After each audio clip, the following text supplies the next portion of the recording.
Hora de conversar com Mônica Bergamo. A Mônica passeia por todos os temas, né? Todas as editorias. Hoje a gente vai falar sobre punição a estudantes que num evento esportivo ofenderam alunos cotistas.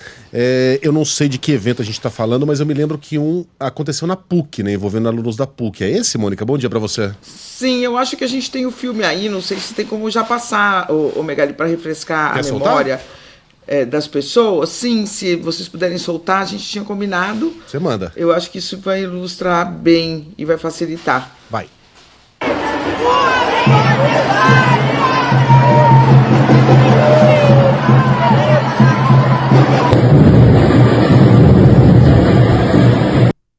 É o que aparece nesse vídeo, falando pobre, cotista, FDP, pobre, cotista, e fazendo sinal assim com as mãos, juntando o polegar e o indicador, fazendo sinal de dinheiro, né?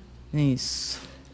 Exatamente, são estudantes da PUC de São Paulo, que é uma universidade privada, cara, né, que estavam participando de um evento esportivo, de um torneio esportivo, e estavam disputando com a USP, e de fato, realmente sempre é muito quente esses torneios, mas eles começaram a ofender os outros estudantes, a falar pobre, como se isso fosse um problema, a falar cotista, como se os estudantes cotistas e que tivessem menos recursos fossem inferiores a eles. Então, foi uma coisa que me causou uma comoção pelo simbolismo que isso tem dentro do nosso país, né, Megali, Sheila e Carla. Então, agora, passados alguns Mônica, meses... desculpa, tá ruim de te ouvir. Tem um barulho de fundo aí? Olha, pronto, Ou talvez eu tivesse com o blusa. Melhorou? Não. Tem saco plástico aí do lado? Plástico. Tem alguém desenrolando plástico bolha? Que é? Fazendo Pera um pouquinho só. Tem barulho. Ô, Valdeci! Peraí, menino, essa menina! Me dá o papel. Eu não sabia que o barulho tava vindo aqui no microfone. Esse microfone Tava vazando tudo. Esse microfone é potente, mas enfim, Megali. Mas continua.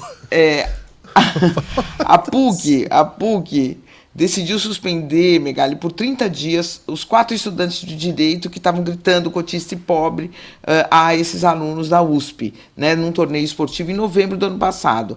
Essa decisão foi tomada pelo atual reitor, Vidal Serrano Nunes Júnior, e durante a suspensão, o que vai acontecer? Eles não vão poder frequentar as aulas, nem comparecer ao campus por 30 dias.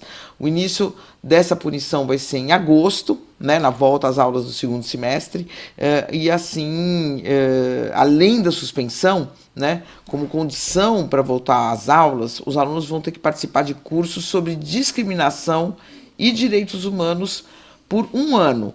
Né? Então, é uma atividade, uma punição, houve uma punição, uma suspensão e também uma atividade educativa. Né? São atividades, vão ter que ter esses cursos sobre discriminação e direitos humanos, vão ser atividades que vão poder ser realizadas em disciplinas da própria PUC ou em instituições externas, né, que sejam conhecidas e correlatas. Então, eles vão ter que também entregar documentos comprobatórios de que fizeram esses cursos. Além disso, para além da punição aos estudantes, a PUC vai criar em até 60 dias um código de conduta para os eventos esportivos. Os eventos esportivos, né, Megali, não sempre, mas muitas vezes tem problemas. A gente viu vários outros que os alunos ficavam nus, as meninas xingavam as meninas, eu já nem me recordo bem, mas eram episódios machistas. Sempre tem problemas, são relatados problemas em que os jovens exacerbam. Tudo bem, é da juventude isso, mas há limites, né? Por exemplo, não pode ser racista, né? Não pode fazer ofensas racistas a nenhum outro estudante. Então a PUC vai criar um código de conduta para esses eventos, para prevenir comportamentos discriminatórios nessas competições. Para que isso fosse feito, Megali, foi um assunto levado muito a sério, né? O Núcleo de Mediação e de Justiça Restaurativa da Universidade, com auxílio do Ministério Público, fez um relatório, né? Conduziu oitivas na investigação interna, ouviu diversos estudantes para poder aplicar essa punição. Os estudantes agora punidos negaram ter praticado racismo, eles alegaram ter reagido a provocações da torcida adversária. É possível mesmo que a torcida adversária tenha feito provocações, né, Megali? Mas o problema é a resposta e o tom da resposta e os limites que deve haver na convivência entre essas torcidas.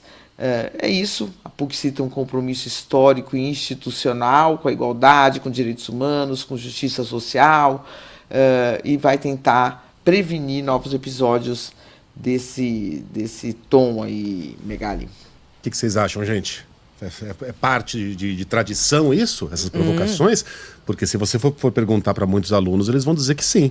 Lembra daquelas imagens dos caras correndo pelado, aqueles cantos horrendos de uma faculdade de medicina aí? Eu vi muita gente dizendo que aquilo faz parte da tradição universitária, que é um rito de passagem. Eu acho que rito de passagem é escambau.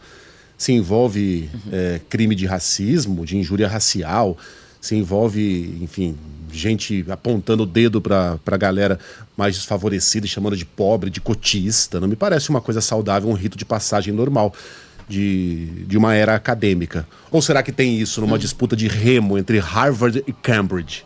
Eu não estou dizendo que sejamos Harvard e Cambridge, infelizmente não somos. Mas acho que a gente tem que caminhar sempre na direção do máximo de civilidade possível. Provocações? Claro. Pô, qual é a graça de um evento esportivo sem provocações, né? Sem uns cantos engraçados, provocativos mesmo. Mas no momento em que isso esbarra não, né? Incorre mesmo, vai ao centro ali de um crime previsto na legislação, acho que não tem nem discussão. Aliás, né? Exatamente. Engraçado que sempre são os caras mais bem criados, né? Aqueles criados a leite com pera, leite ninho. É da PUC, é da faculdade de medicina que custa R$12 mil, né? Normalmente não é da galera. Exatamente. Não são os cotistas. Então, não, né? nunca são. E a intenção é sempre democratizar o acesso à educação, ao ensino, e é justamente o contrário que eles fazem, né? É sapatear em cima dos próprios privilégios e diminuir as pessoas que estão conseguindo aos poucos chegar. Exato. É horrível, Exatamente. é o contrário do processo de evolução que a gente tem. A gente sabe o quanto as cotas sofreram resistência em determinados setores, né? Então, é claro que era assim, enfim, eles estavam ali no calor da hora, mas tem que ter limite. E lembrando, Megali, que além dessa punição, quer dizer, realmente eles tiveram muitos prejuízos, né? Os estudantes chegaram a ser demitidos dos escritórios em que estagiavam. Eu imagino que agora já se recolocaram, nenhuma punição pode ser eterna, mas para sempre, quando colocar o nome deles ou quando alguém pode pegar essas imagens e trazer esses atos ao presente, né? Então, de fato, para essas punições, e a punição que a vida deu a esses 4 estudantes, tem que servir como exemplo para todos os outros, para se conterem nos limites da civilização, da civilidade, né? E é para isso que servem as punições. A competição de remo, eu falei aqui de Harvard e Cambridge, na verdade, a regata mais tradicional do mundo, que é disputada lá no Tamisa, é entre Oxford e Cambridge. Acertei metade, vai. Mônica Bergamo volta... como é que seria, né? Harvard e Cambridge, só se fosse no Oceano Atlântico, né? Uma começa lá em Londres, a outra em Boston também. Em Boston, e aí se encontram no meio do oceano. Mônica Bergamo volta amanhã não, segunda-feira, com assuntos sempre exclusivos. Bom fim de semana, Mônica. Até segunda. Até. Tchau.